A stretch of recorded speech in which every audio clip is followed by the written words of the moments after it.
Hello students, कैसे हैं आप लोग। आपका Sonu Saini chemistry YouTube channel में स्वागत है। देखिए आज आज आपके लिए एक नया सिलेबस स्टार्ट कर रहे हैं बच्चों, ठीक है ना। और इसको आप जरा ध्यान से समझिएगा, एक एक लेक्चर को रीड कीजिएगा, एक एक वीडियो को ठीक से रीड कीजिएगा।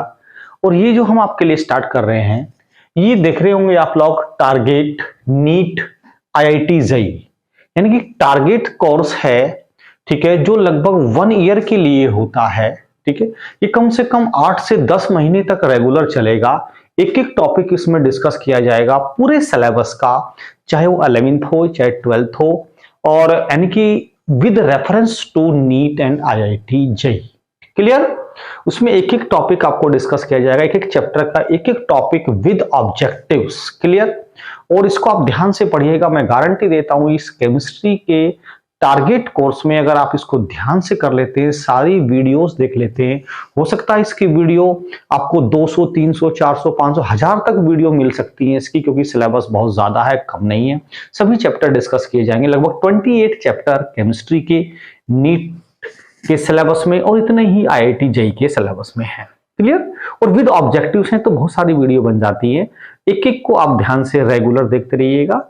और इसका आप गारंटी देता हूं, केमिस्ट्री में आप 50 में से 45, 48 तक, यानी कि 90% से ऊपर आप लोग स्कोरिंग कर लेंगे। एक एक क्वेश्चन आपको यही डिस्कशन से मिलेगा।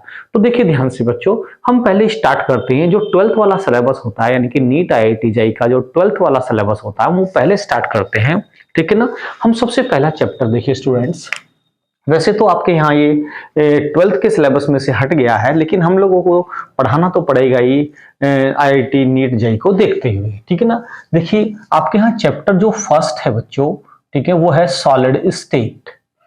Solid state. क्लियर। हम सबसे पहले सॉलिड स्टेट को डिस्कस करेंगे। तो देखिए जरा सॉलिड स्टेट में सबसे पहले हम लोग देखते हैं कि ये मैटर क्या होता है। मैटर हम देखते हैं, मैटर क्या होता है।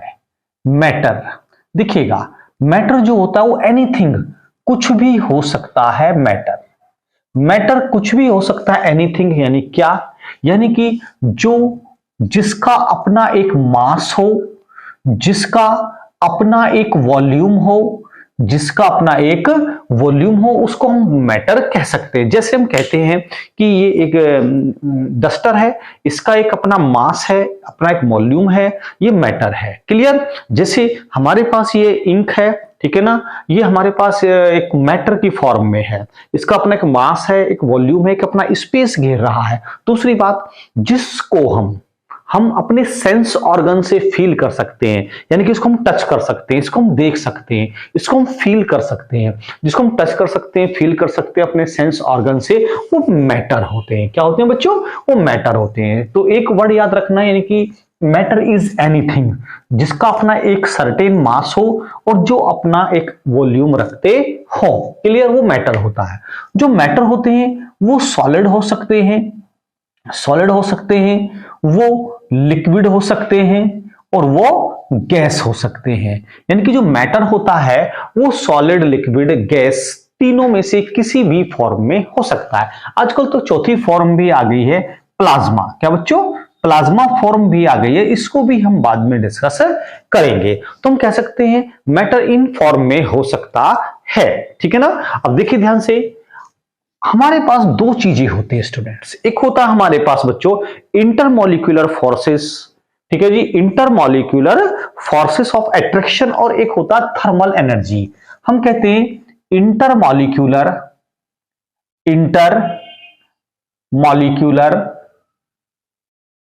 Forces of attraction. एक तो ये होता है हमारे पास। एक दूसरा होता है बच्चों थर्मल एनर्जी। क्या बच्चों? Thermal energy. क्लियर। अब सुनिएगा, इंटरमॉलिक्यूलर फोर्सेस ऑफ अट्रैक्शन, मैं इस सॉलिड के रेफरेंस में बता रहा हूं बच्चों आपको, ठीक है ना। सॉलिड का इंटरमॉलिक्यूलर फोर्सेस ऑफ अट्रैक्शन बहुत ज्यादा होता है सॉलिड में। मैंने ऊपर को एरो लगाया, यानी कि IM में इंटरमॉलिक्यूलर फोर्सेस ऑफ अट्रैक्शन बहुत ज्यादा होता है, इंक्रीजेस होता है। दूसरा हम कह सकते हैं कि थर्मल एनर्जी, यानी कि TE, थर्मल एनर्जी बहुत कम होती है किसमें, सॉलिड में। इसका जस्ट रिवर्स होता है गैस में, यानी कि इंटरमॉलिक्यूलर फोर्सेस ऑफ अट्रैक्शन बहुत कम होता है किसमें, गैसेस में। और थर्मल एनर्जी बहुत ज्यादा होती है किसमें, गैसेस में। आप देख रहे हैं इन दोनों का उल्टा हो गया, ये क्लियर, बात समझ में आ रही है। देखिए लेकिन लिक्विड में, आईएम में भी और थर्मल एनर्जी भी इंटरमीडिएट होते हैं। क्या होते हैं बच्चों, इंटरमीडिएट होते हैं। इंटरमीडिएट का मतलब क्या होता है कि सॉलिड से तो ये और गैस के बिल्कुल बीच में होते हैं। सॉलिड से कम कह सकते हैं, गैस से ज्यादा कह सकते हैं, यानी कि दोनों के बीच में होते हैं। एक बार फिर समझिए, जो सॉलिड हैं उनमें इंटरमॉलिक्यूलर फोर्सेस ऑफ अट्रैक्शन बहुत ज्यादा होता है बट थर्मल एनर्जी कम होती है। गैसेस में इंटरमॉलिक्यूलर फोर्सेस ऑफ अट्रैक्शन कम होता है बट थर्मल एनर्जी ज्यादा होती है। और लिक्विड में इन दोनों के बीच में होती है। यहां क्वेश्चन बन जाता है स्टूडेंट्स, ठीक है, ध्यान से समझेंगे आप इसको। तो हम कह सकते हैं मैटर इज एनीथिंग, यानी कि जो मास को ऑक्युपाई करता हो, जो वॉल्यूम को ऑक्युपाई करता हो, और ये intermolecular forces of attraction and thermal energy के रेफरेंस में सॉलिड, लिक्विड और गैसेस को हम डिस्टिंग्विश कर सकते हैं। कोई दिक्कत बच्चों, चलिए ध्यान से अब हम आगे देखते हैं बच्चों, ये सॉलिड्स होते क्या है, ठीक है ना, क्योंकि हम इस चैप्टर में सॉलिड पढ़ रहे हैं तो मोस्टली हम सॉलिड को ही डिस्कस करेंगे। देखिए ये पॉइंट्स आप अपनी नोटबुक में नोट भी करते रहिएगा, ठीक है ना, क्वेश्चंस यहीं से आएंगे। जब हम ऑब्जेक्टिव डिस्कस करेंगे तो इसी थ्योरी से सभी क्लियर होंगे। देखिए सबसे पहली बात कि जो सॉलिड होते क्या है, ये जो सॉलिड होते हैं बच्चों, सॉलिड देखिए एक तो इनका ये रिजिड होते हैं। क्या होते हैं बच्चों, रिजिड होते हैं, बहुत हार्ड होते हैं, बहुत ठोस होते हैं, रिजिड होते हैं, ठीक है ना, और रिजिडिटी प्रोसेस करते हैं और डेफिनेट शेप, साइज और वॉल्यूम होता है। इनका क्या होता है बच्चों, इनका शेप और साइज, शेप, साइज और वॉल्यूम तीनों की तीनों इनके फिक्स होते हैं, बदलते नहीं है, यानी कि डेफिनेट होते हैं, डेफिनेट होते हैं। बात क्लियर, यानी कि जो सॉलिड्स होते हैं वो रिजिड होते हैं, शेप, साइज और वॉल्यूम इनके डेफिनेट होते हैं, ये चेंज बच्चों नहीं होते। और हम देखें तो सॉलिड्स जो होते हैं, हम सॉलिड को जो डिस्कस करते हैं इन रेफरेंस टू, किसके रेफरेंस में डिस्कस करते हैं बच्चों, हम इनको डिस्कस करते हैं लिक्विड और गैसेस के रेफरेंस में। क्लियर, यानी कि कह सकते हैं कि सॉलिड रिजिड होते हैं, शेप और साइज इनके फिक्स होते हैं, बदलते नहीं है। अब देखिए कैरेक्टरिस्टिक्स ऑफ सॉलिड, यानी कि प्रॉपर्टीज ऑफ सॉलिड पढ़ते हैं बच्चों हम। जनरल कैरेक्टरिस्टिक्स ऑफ सॉलिड, क्या पहली जनरल कैरेक्टरिस्टिक्स क्या होती है कि इनमें रिजिडिटी होती है। क्या होती है बच्चों, रिजिडिटी होती है, सॉलिड होते हैं। दूसरा क्या होता है, इनका फिक्स वॉल्यूम होता है, फिक्स वॉल्यूम होता है, मास होता है और शेप होती है। बात क्लियर। तीसरा क्या, ये इनकंप्रेसिबल होते हैं, इनकंप्रेसिबल यानी कि इनको दबाया नहीं जा सकता, सॉलिड को कंप्रेस नहीं किया जा सकता। जैसे हम वाटर को तो कंप्रेस कर सकते हैं, किसी बैलून में आप वाटर भर लीजिएगा, दबाएंगे तो कंप्रेस हो जाएगा, गैस भी कंप्रेस हो जाएगी। बात क्लियर होती है बच्चों। तो देखिए यानी कि हम क्या कह सकते हैं कि सॉलिड इनकंप्रेसिबल होते हैं, लिक्विड और गैस को आप कंप्रेस कर सकते हैं। नेक्स्ट पॉइंट होता है कि जो इनकी कॉन्स्टिट्यूएंट पार्टिकल्स होते हैं, कॉन्स्टिट्यूएंट पार्टिकल्स का मतलब क्या होता है, ठीक है, इसको समझिए।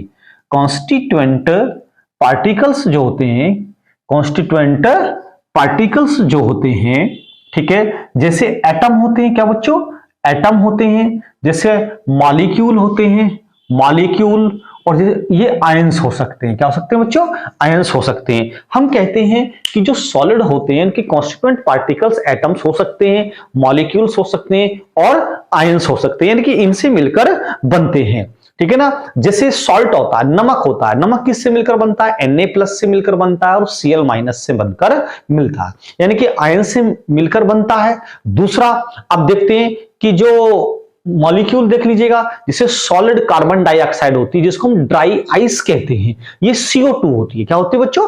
CO2 होती है। ये एटम्स देखिए, आयरन है, Fe है, कॉपर है, Cu है, ठीक है, सिल्वर है, Ag है। तो हम कह सकते हैं कि जो सॉलिड्स होते हैं उनके कॉन्स्टिट्यूएंट पार्टिकल एटम्स हो सकते हैं, मॉलिक्यूल्स हो सकते हैं और आयंस हो सकते हैं। तो इनके कॉन्स्टिट्यूएंट पार्टिकल्स के बीच में जो इंटरमॉलिक्यूलर डिस्टेंस होती है वो बहुत कम होती है। क्या होती है बच्चों? इंटरमॉलिक्यूलर डिस्टेंस बहुत कम होती है। इंटरमॉलिक्यूलर डिस्टेंस से मतलब क्या है? आपने पढ़ा होगा फिजिक्स में पहले चैप्टर में, F equal to 1/4 pi epsilon naught Q1 Q2 upon R square. आपने कूलम्ब्स लॉ पढ़ा होगा। यहां से आप देख सकते हैं कि जो डिस्टेंस है, इंटरमॉलिक्यूलर डिस्टेंस है, वो फोर्स के, इंटरमॉलिक्यूलर फोर्स के इनवर्सली प्रोपोर्शनल है। क्या है बच्चों? इनवर्सली प्रोपोर्शनल है। हम कहते हैं इंटरमॉलिक्यूलर डिस्टेंस बहुत कम होती है तो इंटरमॉलिक्यूलर फोर्स बहुत ज्यादा होगा। तो हमें 2 पॉइंट मिल गए। एक तो क्या कि एक पॉइंट मिला हमें कि इंटरमॉलिक्यूलर डिस्टेंस बहुत कम होती है, वेरी लो कह सकते हैं। इंटरमॉलिक्यूलर डिस्टेंस बहुत कम हो सकती है। इसका रिवर्स हो जाता है कि जब इंटरमॉलिक्यूलर डिस्टेंस बहुत कम है तो हम कह सकते हैं कि इसमें इंटरमॉलिक्यूलर फोर्स बहुत ज्यादा होता है। इंटरमॉलिक्यूलर फोर्स वेरी ग्रेट है ना, या वेरी लार्ज लिख सकते हैं, वेरी लार्ज, यानी कि इंटरमॉलिक्यूलर फोर्सेस बहुत ज्यादा होता है। दूसरी बात, जो सॉलिड्स होते हैं इनके जो कॉन्स्टिट्यूएंट पार्टिकल्स होते हैं वो फ्रीली मूवमेंट नहीं करते। जैसे वाटर मूवमेंट करता है। वाटर क्या है? आप इसको वाटर को थोड़ा डाल दीजिएगा, ठीक है ना। अब आप क्या करेंगे कि ढलान की तरफ वाटर बहने लगेगा, high altitude to lower altitude water बहने लगेगा, गैसेस भी एवरी डायरेक्शन में डिफ्यूज हो जाती हैं, लेकिन सॉलिड नहीं होते। सॉलिड जहां है वहीं के वहीं रहते हैं, वो अपनी स्टडी पोजीशन में रहते हैं। बात क्लियर? लेकिन बट जो सॉलिड के कॉन्स्टिट्यूएंट पार्टिकल्स होते हैं वो ऑसिलेशन करते हैं। क्या करते हैं बच्चों?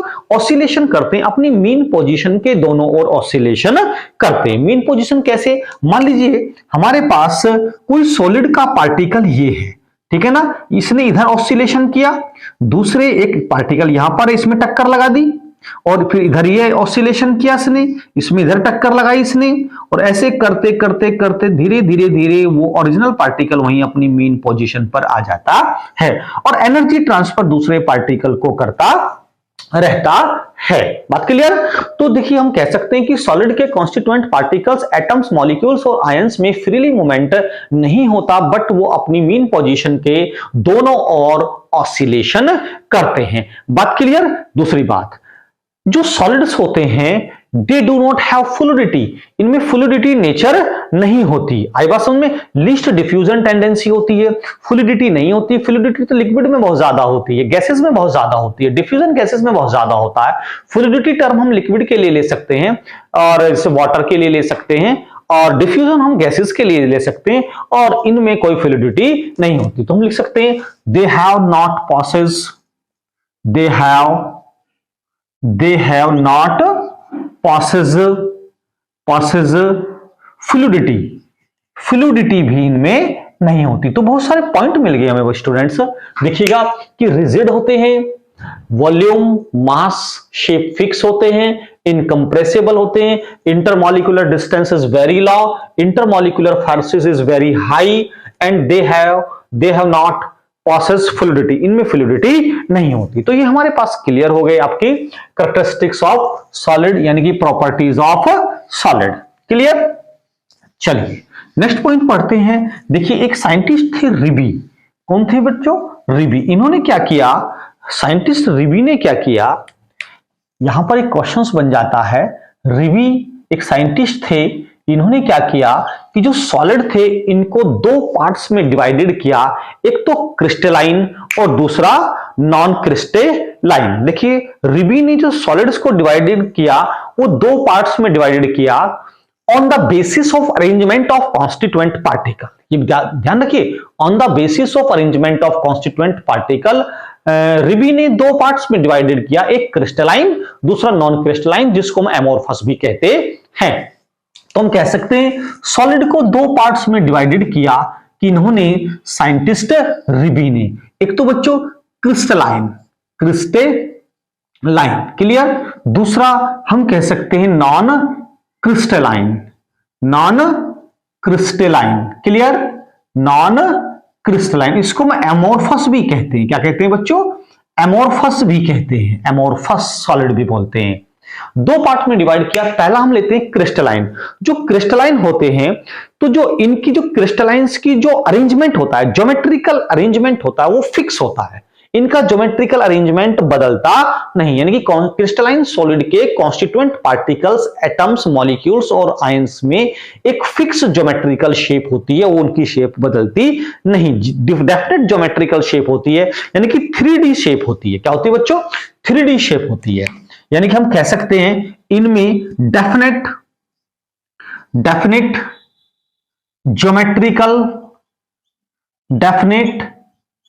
ज्योमेट्रिकल शेप होती है, ठीक है। और 3D स्ट्रक्चर होती है। कैसी होती है बच्चों? इनमें 3D स्ट्रक्चर होती है। कह सकते हैं जैसे NaCl। क्या बच्चों? NaCl एग्जांपल, शुगर, हम शुगर ले सकते हैं, C12, H22, O11 और क्वार्ट्स। क्या बच्चों? एक क्वार्ट्स एग्जांपल ले सकते हैं, यानी कि SiO2। तो हम कह सकते हैं इनकी डेफिनेट शेप होती है, यानी कि डेफिनेट ज्योमेट्री होती है, इनकी ज्योमेट्री चेंज नहीं होती बच्चों। इनकी क्रिस्टलाइन सॉलिड की डेफिनेट वॉल्यूम भी होता, डेफिनेट शेप भी होती है, ठीक है, वो चेंज नहीं होती, ठीक है ना। अच्छा, इनको हम ट्रू सॉलिड भी कहते हैं। ध्यान रखना, एक क्वेश्चन और निकल के आता है, इनको हम ट्रू सॉलिड भी कहते हैं आगे एग्जाम में। Which is true solid? Crystalline, non crystalline. तो आंसर क्या टिक करेंगे बच्चों आप कि crystalline solid are also known as true solid. बात क्लियर? कैसे? तो हम लिख सकते हैं कि इनको हम ट्रू सॉलिड भी कहते हैं। क्या कहते हैं बच्चों? ट्रू सॉलिड भी कहते हैं। चलिए, ये क्रिस्टलाइन। दूसरा हम लेते हैं एमोर्फस। क्या बच्चों? एमोर्फस। एमोर्फस में क्या होता है? इर्रेगुलर शेप होती है। क्या होती है बच्चों? इर्रेगुलर ज्योमेट्री होती है। इनकी ज्योमेट्री फिक्स नहीं होती, इर्रेगुलर ज्योमेट्री होती है, चेंज हो जाती है। चेंज कैसे हो जाती है? जैसे एग्जांपल के तौर पे हम इसमें एग्जांपल ले सकते हैं, जैसे रबर। क्या बच्चों? जैसे रबर, जैसे प्लास्टिक, जैसे ग्लास, क्लियर। ये हम एग्जांपल ले सकते हैं। अब रबर है, किसी रबर के पीस को आप दबा दीजिएगा तो उसकी ज्योमेट्री चेंज हो जाएगी, या खींच दीजिएगा तो भी उसकी ज्योमेट्री चेंज हो जाएगी। तो हम कह सकते हैं जो एमोर्फस सॉलिड होते हैं वो इर्रेगुलर अरेंजमेंट होता है कॉन्स्टिट्यूएंट पार्टिकल्स का। बात क्लियर होगी? इर्रेगुलर अरेंजमेंट होता है, क्लियर, समझ गया आप। तो रिबी ने सॉलिड को ऑन द बेसिस ऑफ, क्या बच्चों? ऑन द बेसिस ऑफ, हम यहां लिख सकते हैं ऑन द basis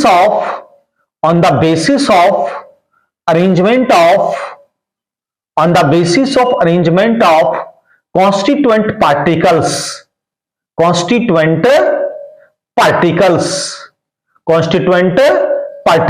रिबी ने सॉलिड को on the basis of arrangement of constituent particles, solid को दो पार्ट्स में डिवाइड किया।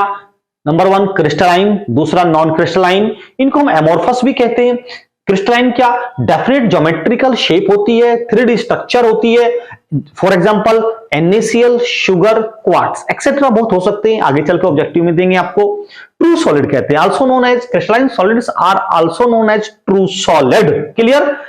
नॉन क्रिस्टलाइन इर्रेगुलर ज्योमेट्री होती है, क्लियर। कॉन्स्टिट्यूएंट पार्टिकल्स की रेगुलर ज्योमेट्री होती है, for example rubber, plastic and glass. समझ में आ गया? क्लियर। चलिए आगे चलते हैं, नेक्स्ट टॉपिक।